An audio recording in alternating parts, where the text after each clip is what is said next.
Makan nasi masih boleh nggak sih kalau udah kena diabetes? Kalau makan buah masih boleh nggak sih?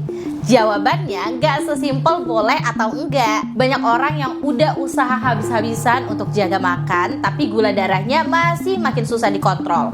Kok bisa gitu ya? Nah, hari ini kita bakal bahas kupas tuntas.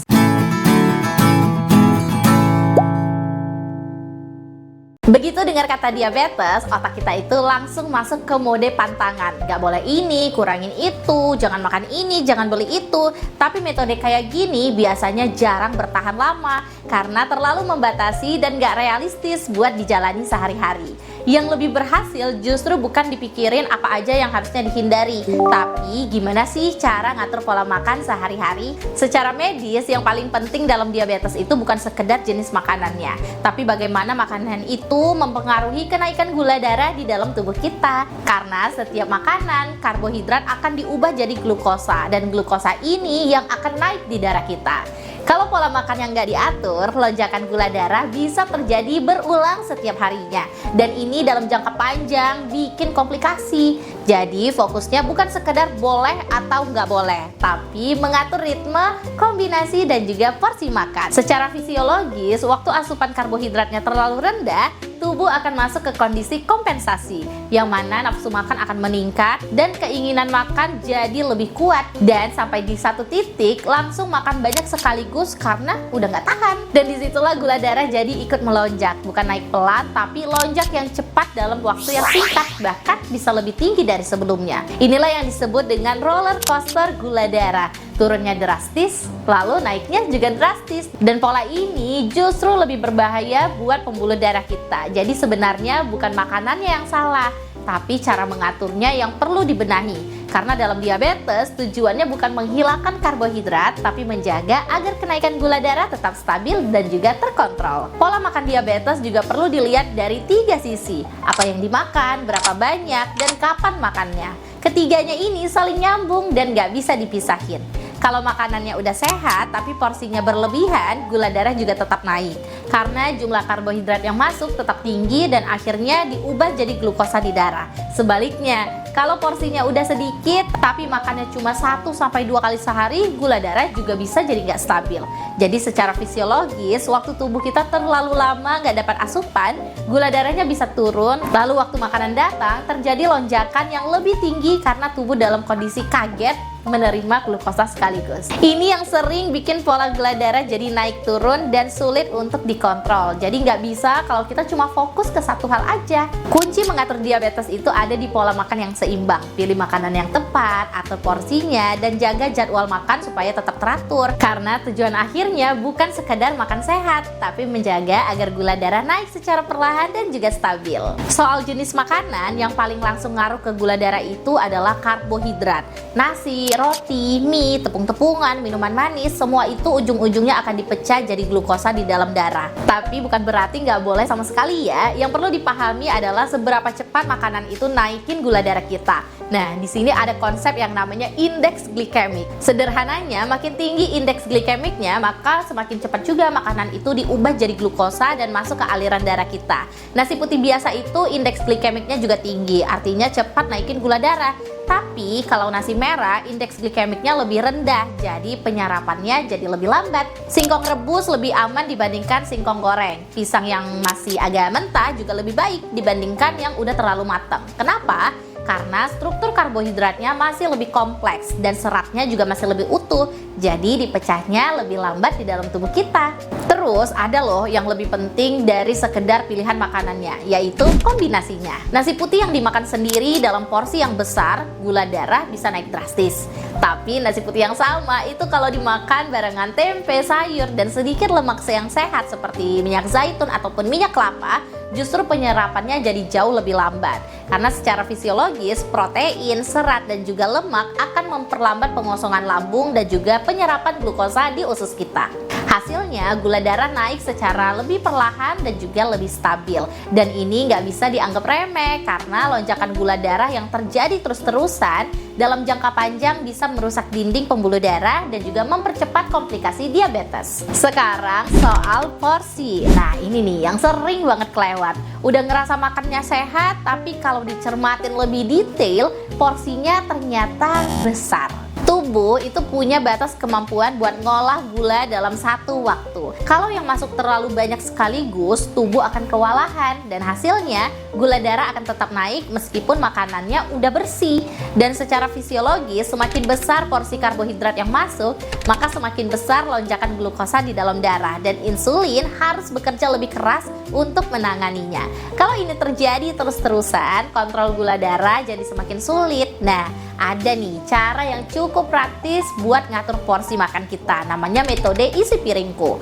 Bayangin piring makanan kita itu dibagi jadi 3 bagian. Setengah piring itu diisi dengan sayuran, bukan lalapan yang selembar 2 lembar ya, tapi beneran setengah piring. Bisa sayur bening, tumis kangkung, atau gado-gado yang mana tanpa saus berlebihan. Seperempat piringnya untuk protein, ikan bakar, tahu, tempe, telur, ayam tanpa kulit, atau semua pilihan protein lainnya karena itu semua bagus. Seperempat sisanya baru untuk karbohidrat, bisa nasi, ubi, atau jagung dalam porsi yang wajar. Kenapa sih metode ini efektif? Karena sayuran itu tinggi serat yang mana membantu memperlambat penyerapan glukosa. Protein bantu menjaga rasa kenyang lebih lama dan mencegah lonjakan gula darah yang terlalu cepat. Dan juga karbohidratnya tetap ada, tapi dalam jumlah yang terkontrol. Hasilnya gula darah naik lebih perlahan dan lebih stabil setelah makan. Metode ini gak rumit kok, gak perlu ditimbang-timbang ya makanannya, tapi cukup efektif buat jaga porsi untuk tetap masuk akal dan juga terkontrol. Nah, ini nih yang paling sering diremehkan, yaitu jadwal makan. Banyak yang terjadi di Indonesia, makan paginya itu dilewatin, siang makan seadanya, tapi kalau malam makannya banyak. Tubuh kita itu nggak dirancang untuk pola yang seperti itu. Kalau makan besar sekaligus setelah lama kosong, gula darah hampir pasti langsung loncat. Secara fisiologis, saat tubuh terlalu lama tanpa asupan, kadar gula darahnya juga bisa turun. Lalu saat makan besarnya masuk, terjadi lonjakan glukosa yang cepat dan juga tinggi. Ini nih yang bikin pola gula darah jadi naik turun dan sulit untuk dikontrol. Lebih baik kalau makanannya itu lebih tersebar, pagi, siang, malam dengan porsi yang wajar. Tapi ada satu lagi yang sering dilupakan, yaitu selingannya. Selingan makan bukan berarti ngemil bebas. Tujuannya justru buat menjaga gula darah untuk tetap stabil di antara waktu makan besar. Dengan selingan makanan yang tepat, tubuh itu nggak akan masuk ke kondisi terlalu lapar. Jadi waktu makan besar, nggak ada yang terjadi balas dendam makan yang bikin gula darah jadi melonjak. Contoh selingan yang lebih aman adalah segenggam kacang tanah atau almond. Karena lemak dan protein itu bantu memperlambat penyerapan glukosa. Buah dengan indeks glikemik yang rendah seperti jambu biji, apel, ataupun pir itu dimakan secara utuh, bukan di jus ya, supaya seratnya itu akan tetap utuh dan penyerapannya jadi lebih lambat. Tempe dan tahu rebus juga bisa jadi pilihan. Yang perlu dihindari sebagai selingan itu seperti gorengan, kerupuk, biskuit yang manis, atau minuman kemasan. Karena makanan ini tinggi karbohidrat sederhana tapi seratnya rendah, justru cepat naikin gula darah tapi nggak memberikan rasa kenyang yang cukup. Jarak ideal selingan itu sekitar 2-3 jam setelah makan besar, dan porsinya juga harus kecil, cukup buat mengganjal, bukan buat kenyang. Hasilnya gula darah lebih stabil sepanjang hari dan lebih mudah untuk dikontrol. Satu hal yang penting banget nih untuk diingat, gak ada satupun pola makan yang cocok buat semua orang. Kondisi tiap orang dengan diabetes itu berbeda-beda. Ada yang memang perlu menurunkan berat badan karena mengalami resistensi insulin, yaitu kondisi saat tubuhnya itu kurang peka terhadap insulin sehingga gula di darah lebih sulit untuk masuk ke dalam sel. Akibatnya gula darah itu jadi mudah naik dan juga sulit dikontrol. Tapi ada juga yang justru harus hati-hati supaya nggak terlalu kurus. Kenapa? Karena kalau tubuhnya terlalu kurus, cadangan energinya juga akan berkurang dan massa otot juga ikut turun. Padahal otot itu salah satu tempat utama untuk penyerapan glukosa di dalam tubuh. Kalau massa ototnya menurun, kemampuan tubuh buat menyerap gula dari darah juga ikut menurun. Hasilnya gula darah jadi lebih gampang naik dan lebih sulit untuk stabil. Makanya pola makan itu harus dipersonalisasi dan juga dievaluasi secara berkala. Bukan cuma dilihat angka gula darah, tapi juga berat badan, komposisi tubuh, pola makan sehari-hari, dan bagaimana sih respon tubuh kita itu setelah makan. Secara praktis, perhatikan juga apa yang terjadi setelah makan. Apakah gampang ngantuk, cepat lapar lagi, atau gula darahnya jadi naik tinggi. Itu semua adalah sinyal dari tubuh yang bisa jadi acuan buat ngatur pola makan ke depannya.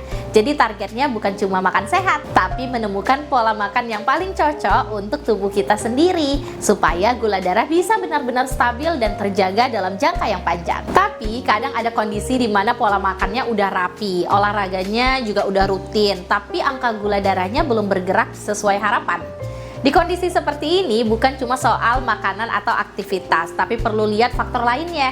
Salah satunya kondisi pembuluh darah. Karena bagaimanapun gula di dalam darah itu harus diantar ke sel-sel tubuh lewat aliran darah. Kalau aliran darahnya kurang lancar, distribusi oksigen dan nutrisi juga bisa ikut terganggu, termasuk proses masuknya glukosa ke dalam sel jadi kurang optimal. Secara fisiologis, pembuluh darah yang kaku atau menyempit akan mengganggu perfusi jaringan. Akhirnya, sel kurang mendapatkan suplai yang cukup untuk bekerja dengan baik. Di dunia medis ada teknologi yang mulai banyak diteliti, yaitu low level laser therapy atau LLT. Teknologi ini menggunakan cahaya laser dengan intensitas yang rendah yang mana bekerja di tingkat sel tanpa melukai jaringan dan juga bersifat non-invasif.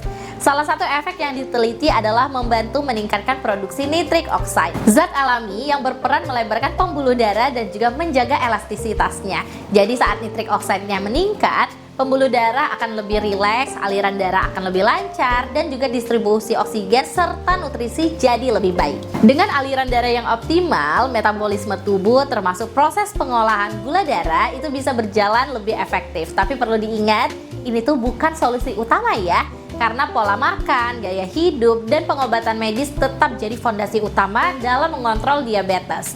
LLT lebih ke arah terapi pendukung yang bisa dipertimbangkan untuk membantu optimalisasi kondisi pembuluh darah kita. Jadi intinya, mengelola diabetes itu bukan soal ribetnya nggak boleh makan ini, kurangi makan itu, tapi lebih ke soal konsistensinya, cara ngatur pola makan yang mana bisa mendukung kelancaran aliran darah dan juga bisa dijalanin setiap harinya. Mulai dari milih makanan yang tepat, ngatur porsi makan, mungkin pakai metode isi piringku, sampai jaga jadwal makan biar tubuh kita nggak kaget. Karena pada akhirnya yang bikin gula darah stabil itu bukan perubahan besar yang sekali jadi, tapi kebiasaan kecil yang dilakukan terus-menerus setiap hari. Informasi ini bersifat edukatif bersama Dr. Lisa Supreme di Marco Official, hadir mendukung kesehatan keluarga.